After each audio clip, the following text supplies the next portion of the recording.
and what it means, because unity is a big thing for me. So when unity loses its way, unity is powerful. When people work together, incredible things can happen. But Scripture shows us unity without humility can be very dangerous, right? The story of the Tower of Babel is not just about bricks and a tower, it's about your human heart. That's what most people miss on this passage that God's trying to teach us.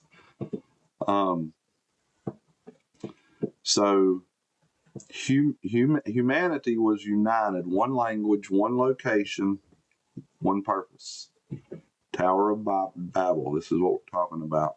They said, let us build, let us make names for ourselves so that we may not be scattered, right? You get more accomplished as a team than one person does. But if you're not unified, you're going to have a lot of struggle trying to get the task done that you're trying to do.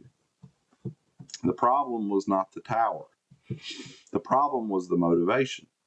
Self-glory instead of God's glory. Fear of scattering instead of obedience to God's command to fulfill the earth, to fill the earth. Security and achievement instead of trusting God.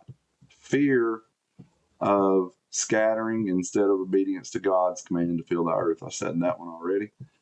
Unity is not automatically godly. It depends on why and for whom we are united. What is our purpose, right? A resisting God, verses 5 through 7. And this is all in Genesis. Genesis 11, 1 through 9 that I'm talking about. So this is Genesis 5 through 7. Resisting God. But the Lord came down to see the city and the tower. God was not threatened. He was concerned. Humanity's pride was leading away from him. The unity magnified their rebellion. God confused their language, not as cruelty, but as mercy. He stopped them before their pride destroyed them. He interpreted their plans to redirect their hearts. That's why we have different languages, y'all. You probably didn't know that. But the Bible, listen, cover to cover. If you read it, it'll explain life. It'll explain how all of our DNA goes back to Adam and Eve. It'll explain how they were made genetically different because they were created directly by God. So the Lord scattered them from all over the earth.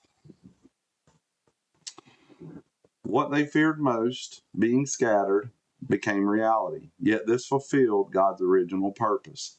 Fill the earth, Genesis 1:28. Babel shows us pride leads to confusion. Obedience leads to purpose. When we resist God's will, we lose clarity. When we submit, we find direction. So from Babel to the Pentecost, the New Testament connection, tying it together, in Acts 2, something remarkable happens. Different languages are spoken. Different languages are spoken. Yet everyone understands. At Babel, pride, confusion, scattering. At a Pentecost,